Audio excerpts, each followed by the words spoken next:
आज हम लोग शुरू करने जा रहे हैं अपने क्लास 10th के चैप्टर नंबर 8 को। चैप्टर का नाम है हाउ डू ऑर्गेनिजम्स रिप्रोड्यूस। एक बात यहाँ पे हम आपको बता देना चाहते हैं, जिसके पास पुराना वाला एनसीईआरटी बुक होगा उसमें ये चैप्टर नंबर आपका 8 होगा, ठीक है। लेकिन जिसके पास नया वाला एनसीईआरटी बुक है उसमें चैप्टर नंबर आपका 7 हो चुका होगा, क्योंकि एक चैप्टर आपका जो कंप्लीटली हट गया है वो आपका पीरियोडिक क्लासिफिकेशन ऑफ एलिमेंट है ना। तो उस वजह से ये चैप्टर नंबर आपका नए वाले बुक में 7 हो गया होगा, लेकिन जिसके पास पुराना वाला एनसीईआरटी बुक है उसमें आपका ये चैप्टर नंबर 8 होगा। तो चैप्टर नंबर 7 हो या फिर 8 हो, मतलब आपके पास बुक नया वाला हो या फिर पुराना वाला हो, उससे कोई फर्क नहीं पड़ता। कंटेंट दोनों में लगभग नहीं 100% दोनों में सेम है, ठीक है। और चैप्टर का नाम है आपका how do organisms reproduce. Basically यदि कहा जाए तो इस चैप्टर में हम लोग रिप्रोडक्शन के बारे में पढ़ने वाले हैं। ये आपका बायोलॉजी का बेसिकली चैप्टर है, तो हम लोग इस चैप्टर को बहुत ही अच्छी तरीके से शुरुआत करेंगे। और एक बात हम आपको यहाँ पे बता देना चाहते हैं, ये चैप्टर ना ज़्यादातर डायग्राम बेस्ड क्वेश्चन, मतलब बेसिकली इसमें आपको डायग्राम देखना पड़ेगा, फिर उसको समझना पड़ेगा, उसके बाद फिर आप चीज़ों को रिलेट भी कर पाओगे। तो इस चैप्टर में जहाँ जहाँ डायग्राम का जरूरत पड़ेगा, इमेज का जरूरत पड़ेगा, तो हम लोग इमेज को भी साथ साथ देखते हुए चलेंगे, क्योंकि इसमें बहुत सारे आपको जैसे प्लांट में रिप्रोडक्शन कैसे होता है उसके लिए आपको अलग अलग प्रकार के डायग्राम चाहिए। फिर से ह्यूमन बीइंग में कैसे होता है उसके लिए आपको मेल और फीमेल दोनों का रिप्रोडक्टिव सिस्टम कैसे काम करता है उसके लिए डायग्राम चाहिए। तो बेसिकली कहने का मतलब ये है कि इस चैप्टर में जहाँ जहाँ डायग्राम का जरूरत पड़ेगा हम लोग उसको भी समझते हुए चलेंगे, और डायग्राम से आप ज़्यादा बेहतर तरीके से भी समझ पाएंगे, आपस में चीज़ों को रिलेट कर पाएंगे। तो शुरुआत किया जाए बिना किसी देरी का। चैप्टर का नाम है आपका हाउ डू ऑर्गेनिजम्स रिप्रोड्यूस। ये जो चैप्टर है ना, चैप्टर का हेडिंग यदि आप ध्यान से देखेंगे तो चैप्टर का नाम तो है ही, और ये चैप्टर का जो नाम है ना वो अपने आप में एक सवाल बन चुका है, क्योंकि लास्ट में क्वेश्चन मार्क दिख रहा है आपको। तो ये आपसे ये सवाल बेसिकली एनसीईआरटी कह रहा है टॉपिक के रूप में, चैप्टर के नाम के रूप में, कि आखिर ऑर्गेनिज्म कैसे रिप्रोड्यूस होता है, मतलब कोई भी लिविंग थिंग कैसे प्रोड्यूस होता है, यही हमारा क्वेश्चन है। और इस पूरे क्वेश्चन का जो जवाब है हम लोग इस चैप्टर में देने की कोशिश करेंगे। चलिए शुरुआत करते हैं। तो मोटा मोटी यदि कहा जाए तो ये चैप्टर आपका रिप्रोडक्शन के बारे में होने वाला है। शुरुआत करते हैं, लेकिन आगे बढ़ने से पहले आप ये जानिए कि आखिर रिप्रोडक्शन का डेफिनेशन क्या है, इसका क्या मतलब होता है, देखा जाए। सबसे पहला रिप्रोडक्शन का डेफिनेशन ये है कि the production of new organisms from the existing organisms of the same species is known as reproduction. मतलब ये हो गया। अच्छा, सबसे पहले तो स्पीसीज का मतलब आप क्या समझते हैं? स्पीसीज का मतलब प्रजाति। जैसे ह्यूमन बीइंग एक स्पीसीज है, एनिमल एक स्पीसीज है, माइक्रो ऑर्गेनिज्म एक स्पीसीज है, प्लांट एक स्पीसीज है, इंसेक्ट एक स्पीसीज है। मतलब ये हो गया कि स्पीसीज का मतलब प्रजाति। अब आप समझो रिप्रोडक्शन का मतलब, अब आपको समझ में आएगा।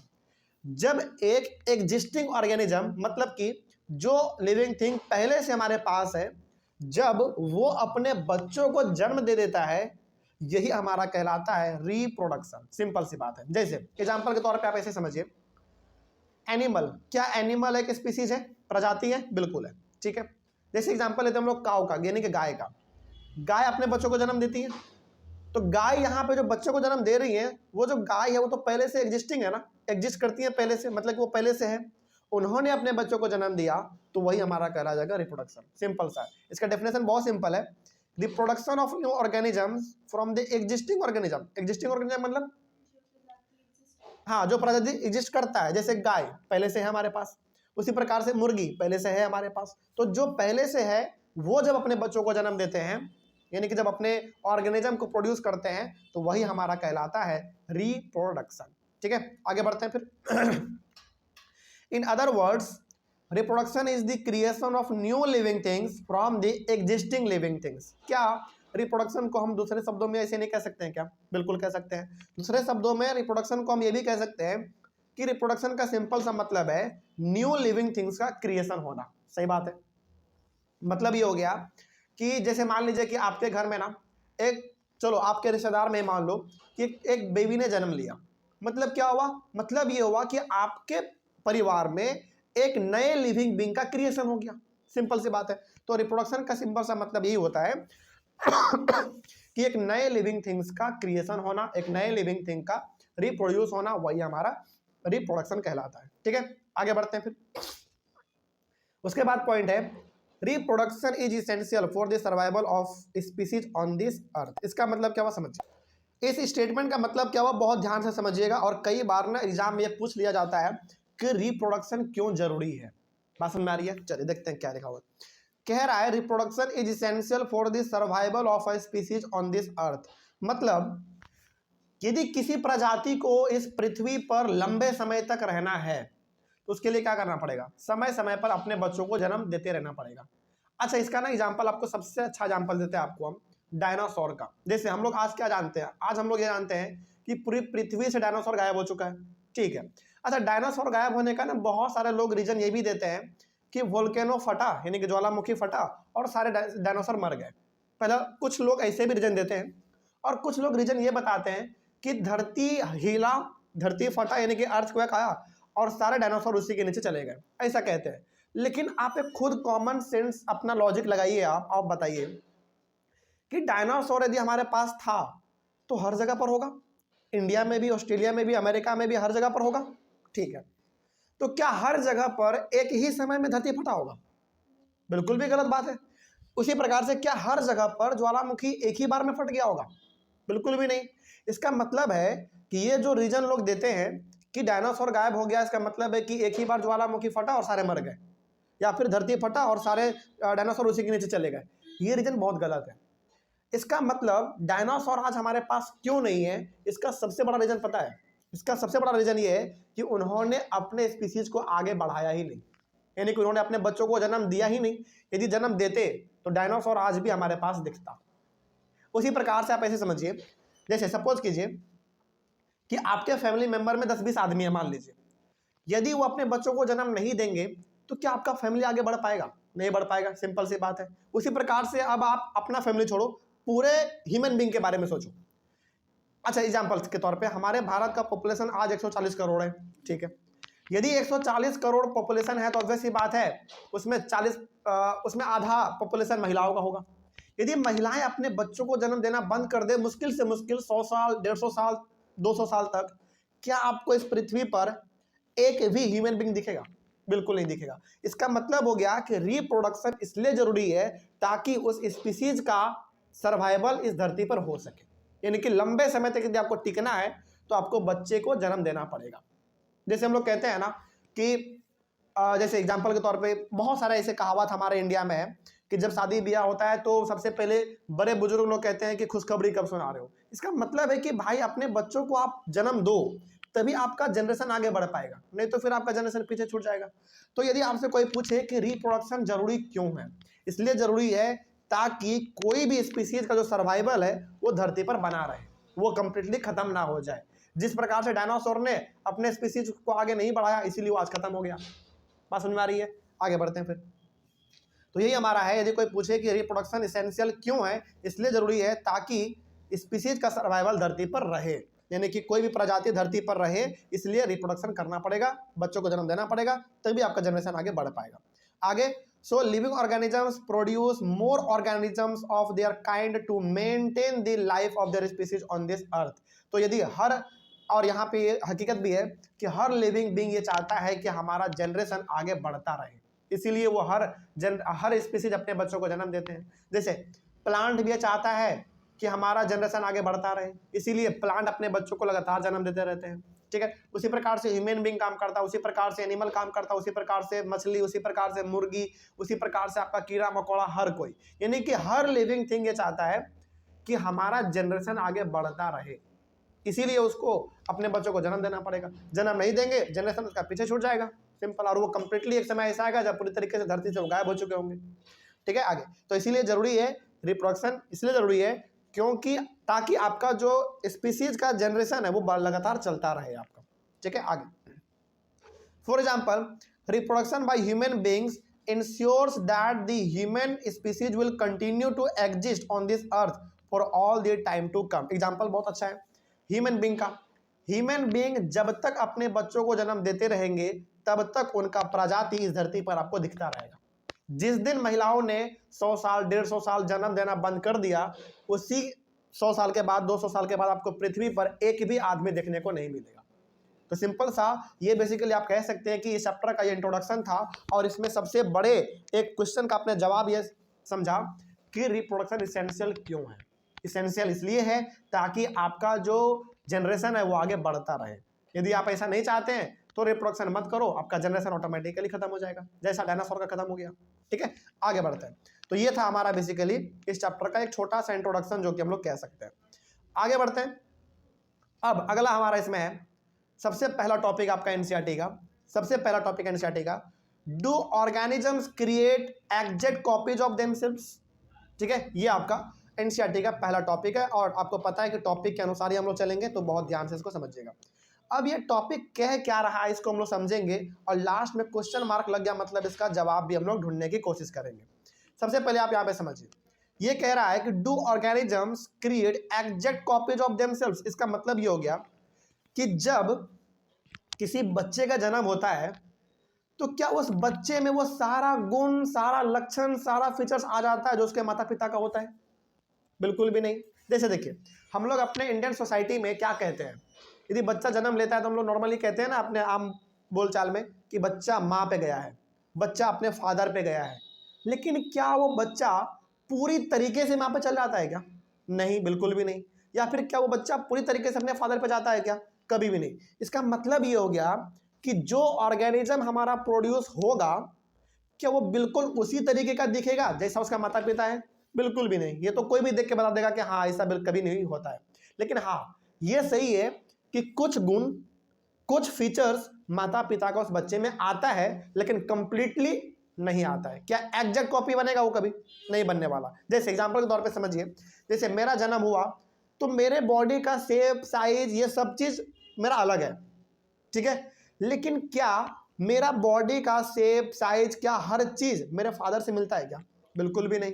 लेकिन हाँ उनका कुछ गुण तो मेरे अंदर है। जैसे हमने आपको हम आपको जब हेरिडिटी चैप्टर पढ़ा रहे थे तो हमने उसमें आपको बताया था कि मेरे हाथ का जो उंगली है ना वो मेरे पिताजी से मिलता जुलता है। मतलब उनका कुछ फीचर्स मेरे अंदर है, लेकिन क्या उनका सारा फीचर्स मेरे अंदर है? कभी भी नहीं। तो आपको जवाब मिल गया है इस सवाल का। Do organisms create exact copies of themselves?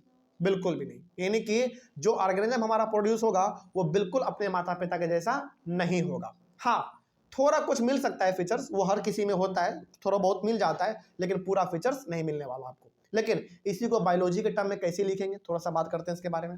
सबसे पहले समझिए, nucleus in this cell contain chromosomes. अब आपको पता है सेल के सबसे बीच वाले हिस्से को हम लोग न्यूक्लियस कहते हैं, और न्यूक्लियस के अंदर हमारा क्या होता है?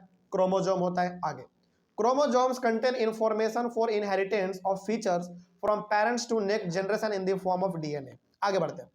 अब इस क्रोमोसोम्स में बहुत ध्यान समझिए, सेल के अंदर न्यूक्लियस, न्यूक्लियस के अंदर क्रोमोसोम, और क्रोमोसोम के अंदर हमारा डीएनए। और ये ही वो डीएनए है जो डिसाइड करता है कि आपके मदर और फादर का क्या गुण आपके बॉडी में आएगा। बात समझ में आ रही है? मतलब सेल के अंदर न्यूक्लियस, न्यूक्लियस के अंदर क्रोमोसोम, और क्रोमोसोम के अंदर आपका डीएनए। और डीएनए ही डिसाइड करता है कि आपके मदर या फादर का आपके अंदर क्या गुण आने वाला है। तो इसीलिए हम लोग डीएनए को क्या कहते हैं? Information for inheritance. मतलब जो आप में इंफॉर्मेशन आने वाला है, जो ट्रांसफर होने वाला है, वही डिसाइड करेगा आपका डीएनए। ठीक है। अच्छा, कई बार हम लोग मूवी सीरियल में देखते हैं ना, कॉमेडी वाले सीन में खास करके, जैसे होता है ना कि बोलता है कि ये बच्चा मेरे जैसा नहीं मिलता, मतलब इसका डीएनए चेक कराओ, है ना, ऐसा कहते हैं नॉर्मली अपने मूवी में, ऐसा बहुत सारा आपने देखा होगा। तो डीएनए जो चेक कराने के लिए कह रहा है, इसका मतलब है कि इसका कुछ भी फीचर्स इसके माता पिता से मिलता है। ठीक है। तो डीएनए ही हमारे बॉडी में वो चीज है जो कि ये बताता है कि मेरे अंदर मेरे मदर या फादर का क्या गुण है, क्या गुण नहीं है। ठीक है, आगे बढ़ते हैं। During reproduction cells use chemical reactions to build copies of their DNA. यानी कि जब रिप्रोडक्शन जब हमारा हो रहा होता है उस समय पे हमारे बॉडी में, बहुत ध्यान से समझिएगा, ये बहुत इंपॉर्टेंट है, यानी कि जब हमारा जन्म होने से पहले, यानी कि 9 महीने से पहले जब हमारे बॉडी में डीएनए आता है तो मदर का भी डीएनए आता है और फादर का भी डीएनए आता है, क्योंकि दोनों के कंट्रीब्यूशन से हमारा जन्म होता है। ठीक है, अकेला नहीं हो सकता। मतलब ये हो गया कि रिप्रोडक्शन के टाइम पर हमारे बॉडी में दोनों का डीएनए आएगा, हमारे मदर का भी और हमारे फादर का भी। अब वो डीएनए अपने आप को क्या करता है? कॉपी करता है। कॉपी का मतलब ये हो गया कि आपके बॉडी में कौन सा डीएनए रहेगा और कौन सा डीएनए नहीं रहेगा, ये आप डिसाइड नहीं करोगे, ये आपके बॉडी के अंदर ऑटोमेटिक ये चीज होता है। इसी को हम लोग कहते हैं, अब क्या कहते हैं, याद नहीं आ रहा हमको, बायोलॉजिकल प्रोसेस, सिंपल सा समझ लीजिए। मतलब ये हो गया कि जब आपका जन्म होना है तो आपके बॉडी के अंदर माता और पिता दोनों का डीएनए है, लेकिन क्या आपके बॉडी में दोनों का खासियत दिखता है क्या? किसी एक ही का फीचर्स दिखता है? इसका मतलब हुआ कि आपका बॉडी दोनों के डीएनए को स्वीकार करता तो है, लेकिन दोनों में से किसी एक को ही वो अपने बॉडी के अंदर रखेगा और एक को हटा देगा। इसीलिए जब बच्चा पैदा होता है, जब बच्चे का जन्म हो जाता है, तो किसी एक का ही उसमें गुण दिखता है, या तो मदर का या तो फादर का, लेकिन डीएनए उसमें आता दोनों का है। लेकिन क्या दोनों वो अपने पास रखता है? कभी भी नहीं, किसी एक का ही वो अपने पास रखेगा। आगे बढ़ते हैं फिर। अब एक्चुअली में होता क्या है उसको भी समझिए। DNA कॉपिंग process is not perfectly accurate, यानी कि आपके बॉडी में जो डीएनए कॉपी होगा आपके मदर और फादर का, वो 100% एक्यूरेट नहीं होता। मतलब ये हो गया कि सेम टू सेम डीएनए आपका मदर का या फिर फादर का आपके बॉडी के अंदर आ जाए, ऐसा कभी होने वाला नहीं है। यदि सेम टू सेम आपका डीएनए, यानी कि सेम टू सेम डीएनए आपका मदर या फादर का आपके बॉडी के अंदर आ जाए, तब तो फिर आपका सब कुछ आपके मदर फादर के जैसा मिलेगा। आपका चेहरा, नाक, कान, गाल, मुंह, बोलने का स्टाइल, चलने का स्टाइल, सब चीज आपका फादर का मैच करेगा। लेकिन क्या कभी ऐसा होता है? ऐसा बिल्कुल भी नहीं होता। इसका मतलब हो गया कि आपके बॉडी में जब डीएनए आपका मदर या फादर का आता है तो हमेशा एक्यूरेट नहीं आता, उसमें हमेशा कुछ ना कुछ गड़बड़ी होता है। और ये गड़बड़ी नहीं है, बेसिकली हमारा बायोलॉजिकल प्रोसेस है और ये हर किसी में होता है। The process of copying the DNA will have some variations each time. मतलब जब आपके बॉडी के अंदर आपका डीएनए आ रहा होता है, आपके मदर या फादर का आपका डीएनए, सिंपल समझिए, जब आपके बॉडी के अंदर आपके मदर या फादर का डीएनए आ रहा होता है तो हर बार आपका वो डीएनए सेम नहीं होता, हर बार उसमें क्या होता है? वेरिएशन होता है। वेरिएशन मतलब बदलाव होता है। इसीलिए आपका बॉडी का स्ट्रक्चर या फिर डिजाइन आपके मदर या फादर से सेम टू सेम नहीं मिलता है। क्यों नहीं मिलता है? क्योंकि पहली बार डीएनए जो कॉपी हुआ आपके बॉडी के अंदर वो एक्यूरेट नहीं है, पहली बात। दूसरी बात, हर बार क्या दिखने को मिलेगा? वेरिएशन, यानी कि अलग अलग प्रकार का फीचर्स देखने को आपको मिलता है। As a result organisms look similar because their basic body designs are similar but may not be same to the original। मतलब ये हो गया कि जब आप पैदा ले लेते हो, जब आपका जन्म हो जाता है, तो आपके बॉडी का जो बेसिक स्ट्रक्चर है, यानी कि 2 हाथ 2 पैर, नाक, कान, गाल, मुंह, ये सब होना, वो तो आपके पास रहेगा ही रहेगा। लेकिन ये कंपलसरी नहीं है कि आप सेम टू सेम अपने मदर या फादर के जैसा दिखोगे, ये कंपलसरी नहीं है। लेकिन फिर कंपलसरी क्या है? कंपलसरी है बेसिक बॉडी डिजाइन, 2 हाथ 2 पैर, ये सब तो होना ही है। तो सो organisms do not create exact copies of themselves. तो यहाँ पे हम लोग लास्टली ये कह सकते हैं कि ऑर्गेनिज्म एग्जैक्ट कॉपी हमारा बनता नहीं है। तो यदि इस टॉपिक में कंक्लूजन हमको बताना हो तो हम केवल आपको इतना बताएंगे, और वो चीज़ आप याद रखिएगा कि जब भी किसी बच्चे का जन्म होगा तो उसके बॉडी का फीचर्स सेम टू सेम उसके मदर या फादर के जैसा मिलेगा? बिल्कुल भी नहीं। क्यों नहीं मिल रहा है? क्योंकि डीएनए सेम नहीं है। आपके बॉडी में डीएनए दोनों का था, मदर फादर दोनों का था, लेकिन आपका बॉडी किसी एक ही का डीएनए स्वीकार करेगा ना, एक का स्वीकार नहीं किया, किसी एक का स्वीकार करेगा। लेकिन क्या एक का जो डीएनए आपके बॉडी में आ रहा है, क्या उसको भी 100% एक्यूरेट है? बिल्कुल भी नहीं। यदि 100% जैसे मान लीजिए आपके बॉडी में मदर और फादर दोनों का डीएनए आया, ठीक है, लेकिन आपके बॉडी ने आपके मदर का डीएनए केवल स्वीकार किया, आपके फादर का डीएनए स्वीकार नहीं किया। लेकिन आपके मदर का जो डीएनए है ना, वो भी कंप्लीट एकदम सेम टू सेम आपके बॉडी के अंदर नहीं है। यदि ऐसा होता तब तो आपका पूरा का पूरा हुलिया आपके मदर का जैसा दिखता, लेकिन ऐसा होता है क्या? बिल्कुल भी नहीं। इसका मतलब कभी भी जब कोई बच्चा जन्म लेता है तो वो अपने मदर या फादर का जैसा सेम टू सेम नहीं दिखेगा। इसलिए नहीं दिखता क्योंकि डीएनए आपका सेम नहीं होता, उसमें हर वक्त वेरिएशन होता है, यानी कि बदलाव होता है। और ये इसमें हम लोगों का कोई योगदान नहीं है, ये ऑटोमेटिकली बायोलॉजिकल प्रोसेस हमारे बॉडी के अंदर ये होता रहता है।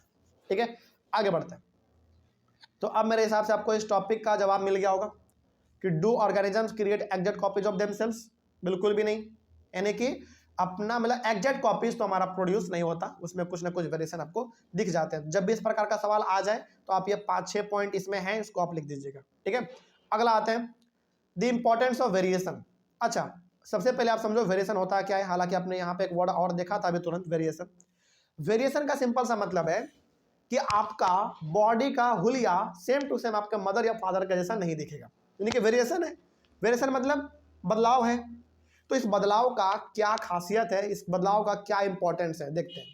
यानी कि आपका बॉडी का शेप, साइज, स्ट्रक्चर, बॉडी का डिजाइन आपके मदर या फादर से सेम टू सेम नहीं मिलता है, इसका बेनिफिट क्या है बताओ? यही आपको बताना है इसमें बेनिफिट इसका। देखते हैं, लिखा है variation is beneficial to the species because it increases the chances of survival of the species. इसका मतलब क्या हुआ सर? बिल्कुल समझ में नहीं आया, समझो आप बहुत ध्यान से। मान लीजिए, सपोज कीजिए, भगवान ना करे ऐसा किसी के साथ हो, लेकिन मान लीजिए, सपोज करो कि आपके फादर को ना कैंसर का बीमारी है। सपोज करो आपके फादर को कैंसर का बीमारी है, लेकिन यदि आपके फादर का सेम टू सेम डीएनए आपके बॉडी के अंदर आ जाए, इसका मतलब है कि जब आप जन्म लोगे ना, तो जन्म से ही आपको क्या रहेगा? कैंसर रहेगा। क्यों? क्योंकि आपके बॉडी का डीएनए आपके अंदर आया, और डीएनए आने का मतलब है आपके पिताजी का सब गुण आपके अंदर आ जाना। लेकिन क्या ऐसा होता है कभी? बिल्कुल भी नहीं ऐसा होता। मतलब आपका बॉडी आपके पिताजी से बिल्कुल नहीं मिलता है। इसका सबसे बड़ा बेनिफिट यह है कि आपका सर्वाइवल का चांस क्या हो जाता है? बढ़ जाता है। इसको आप ऐसे भी समझिए। सपोज करो दोबारा वही एग्जांपल कि आपके पिताजी को कैंसर का बीमारी है, और वो अब ना ज़्यादा समय तक नहीं टिकने वाले हैं, मतलब कि उनका जो सर्वाइवल है वो नहीं है, भगवान भरोसे अब वो है। आपके पिताजी को कैंसर है, और वो आपके पिताजी का सेम टू सेम डीएनए आपके अंदर आ गया मान लो, लेकिन आपको तो कैंसर अब जन्म से रहेगा। यानी कि आपके बॉडी में जो डीएनए आया आपके फादर का, सेम टू सेम यदि आ गया मान लो, हालांकि सेम टू सेम कभी आता नहीं है, लेकिन मान लीजिए आपको डीएनए सेम टू सेम मिल गया आपके फादर का कैंसर वाला। इसका मतलब बाय बर्थ आपके बॉडी में क्या रहेगा? कैंसर की बीमारी रहेगा। क्या उससे आपका सर्वाइवल ज़्यादा टिक पाएगा? आप टिक पाओगे? नहीं टिक पाओगे। मतलब हो सकता है कि आप 10 साल 12 साल की उम्र में ही मर जाओ, डेथ कर जाओ। इसका मतलब हम यहाँ पे ये कह सकते हैं कि आपका बॉडी सेम टू सेम आपके फादर के जैसा नहीं मिलता है। इसका मतलब वेरिएशन है, अलग है आपका। इसका बेनिफिट क्या है? बेनिफिट ये है कि आपका सर्वाइवल का चांस ज़्यादा है। आपको कैंसर नहीं, आपके पिताजी को कैंसर था लेकिन आपको कैंसर नहीं है, इसका मतलब आपका सर्वाइवल का चांस क्या हो गया? बढ़ गया। सिंपल सी बात है। तो वेरिएशन का ना अपने आप में एक इंपॉर्टेंस है। मतलब कि आपका बॉडी का स्ट्रक्चर हुलिया सेम टू सेम आपके फादर का जैसा नहीं मिलता है। इसका सबसे बड़ा बेनिफिट ये है कि आपका सर्वाइवल का चांस बढ़ जाएगा। कोई दिक्कत है इसमें? चलिए आगे बढ़ते हैं फिर।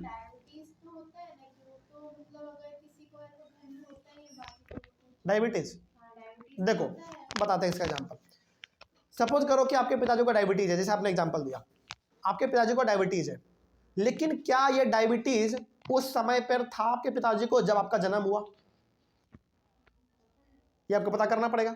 मतलब ये हो गया कि मान लीजिए कि आपका जन्म हुआ आज से 15 साल पहले। सपोज करो यदि आप अभी क्लास 10th में हो, तो मान लेते हैं हम आपका एज मिनिमम 15 साल। चलो, यानी कि आपका जन्म 15 साल पहले हुआ, ठीक है, और आपके पिताजी को डायबिटीज का जो समस्या वो अब आया। लेकिन क्या जब आपका जन्म हुआ उस समय पर आपके पिताजी को डायबिटीज था? नहीं था। तब तो आपका जो जन्म होगा वो एकदम बिल्कुल हेल्दी आपका जन्म होगा। लेकिन फिर भी बहुत सारे केसेस में होता है कि जैसे फर्स्ट जनरेशन को या सेकंड जनरेशन को डायबिटीज नहीं होगा, थर्ड जनरेशन को डायबिटीज होगा, और वो भी बचपन से ही होता है बहुत लोगों को। ऐसा इसलिए होता है, बताते हैं। अब इसमें भी है। मतलब आपका ये कहना है कि सर मान लीजिए कि डायबिटीज मेरे पिताजी को है, और यदि कोई बच्चा जन्म लेता है, मान लो कोई भी, किसी के फादर को डायबिटीज है और उसके बच्चे ने जन्म लिया, तो बचपन से ही उसको डायबिटीज है।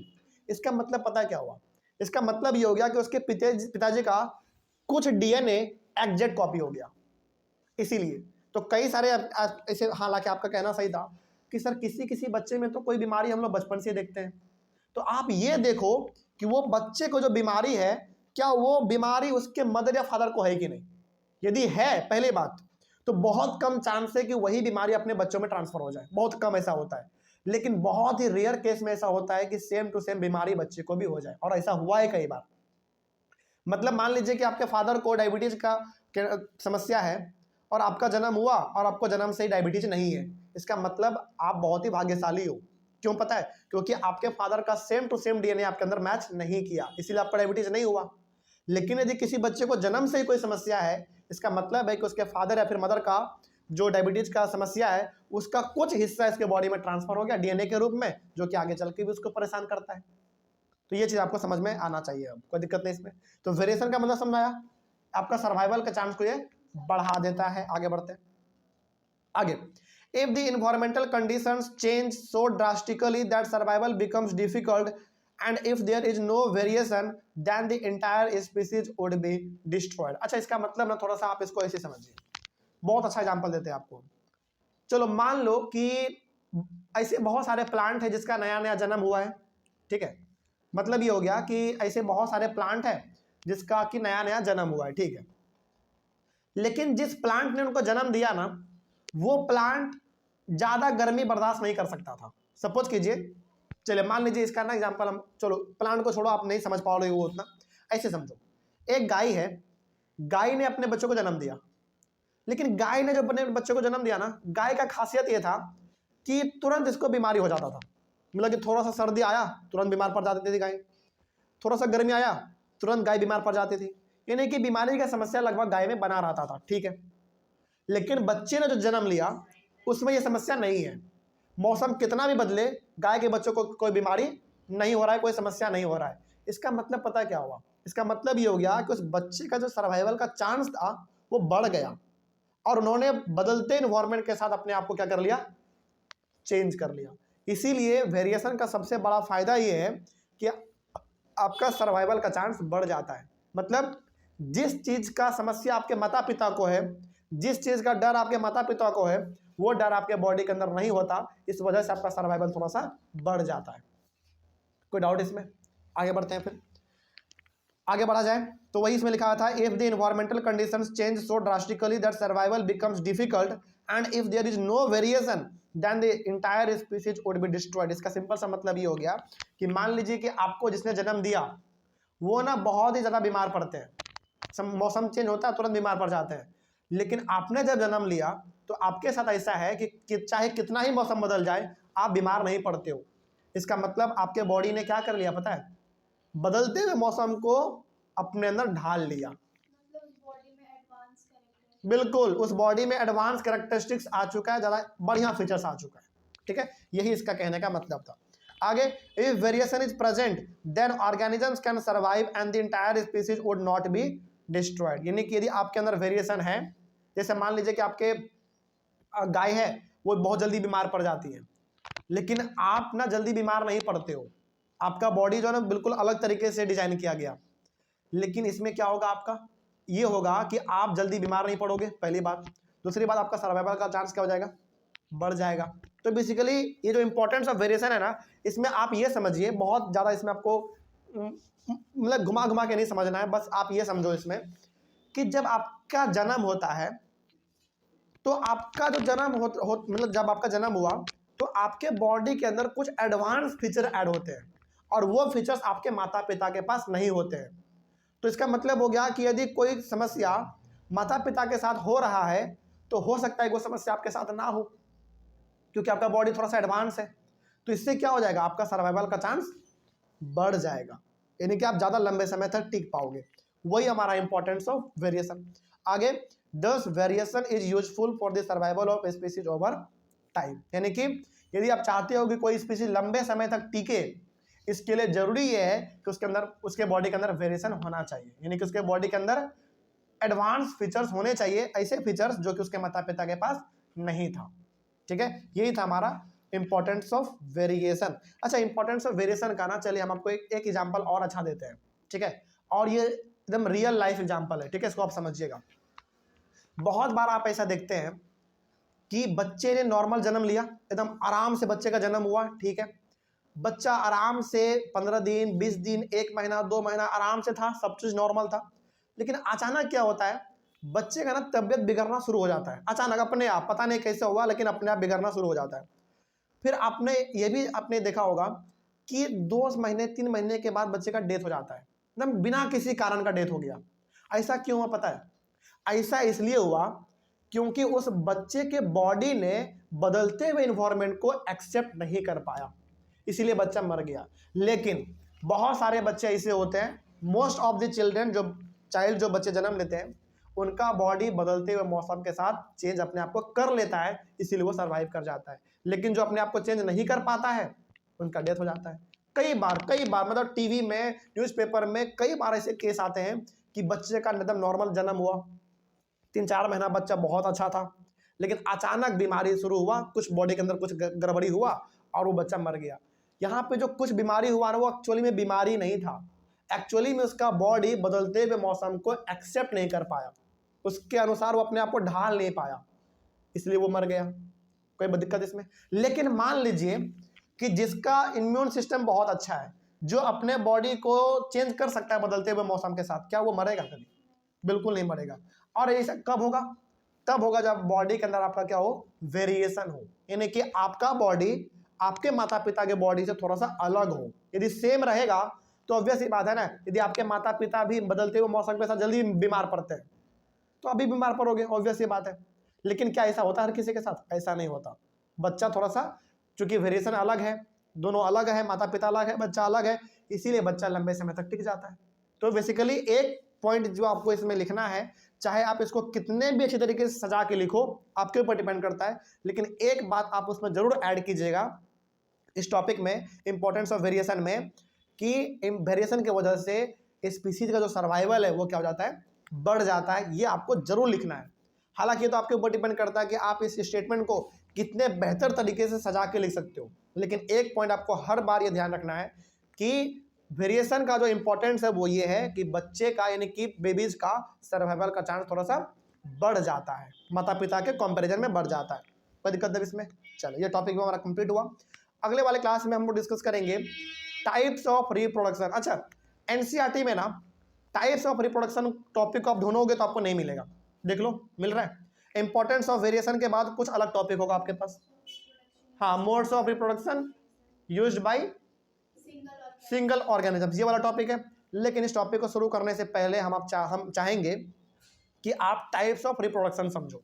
यदि आप ये समझ जाओगे फिर हम लोग चलेंगे अपने एनसीईआरटी के टॉपिक पे। अगला वाला टॉपिक आपका वही होगा जो कि एनसीईआरटी में है, modes of reproduction used by single organisms. Basically ये बात करेगा असेक्सुअल रिप्रोडक्शन के बारे में, ठीक है। तो बेसिकली ये टॉपिक हम लोग बाद में शुरू करेंगे, लेकिन इससे पहले आपको एक टॉपिक जो पढ़ लेना है, वो टॉपिक आपका है टाइप्स ऑफ रिप्रोडक्शन। तो हम लोग इसको अपने अगले वाले क्लास में शुरू करेंगे। मिलते हैं अगले वाले क्लास में, तब तक के लिए थैंक यू वेरी मच।